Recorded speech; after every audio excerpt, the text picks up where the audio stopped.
The Bible contains many names that only appear once, but their presence is significant.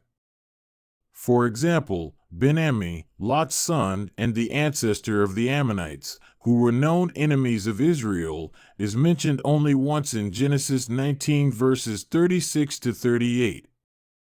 Similarly, there are characters like Susanna, whose significance lies in their context, their relationship with major biblical figures, and the lessons we can learn from them. So, who is Susanna in the Bible, and what can we learn from her?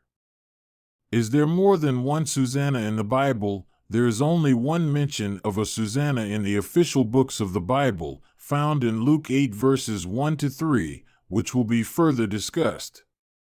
Additionally, there is a book of Susanna in the Apocrypha, a collection of texts written during the 400-year intertestamental period.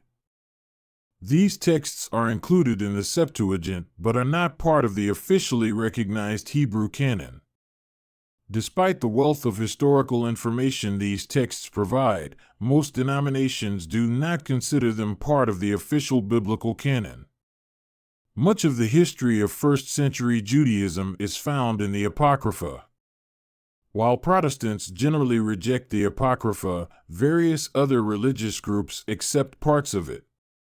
According to Jennifer A. Glancy, a professor of religious studies, the Book of Susanna tells the story of a wealthy Babylonian Jewish woman named Susanna.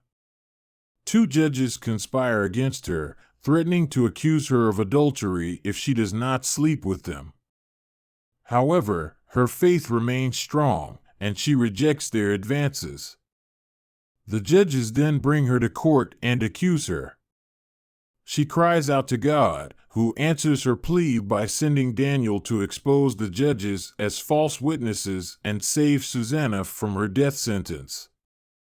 The New Testament, specifically Luke 8 verses 1 to 3, introduces us to a woman named Susanna, who was associated with Jesus' disciples. Shortly after, he journeyed through towns and villages, preaching and spreading the good news of God's kingdom. Accompanying him were the 12 disciples, along with some women who had been cured of evil spirits and ailments, Mary, known as Magdalene, who was rid of 7 demons, and Joanna, the spouse of Achsah, who was a steward in Herod's house, and Susanna, along with many others, who supported them with their resources. Understanding the context of this passage is important. According to New Testament scholar Benjamin Glad, one of Luke's key themes in his gospel is the elevation of the lowly and the abasement of the arrogant.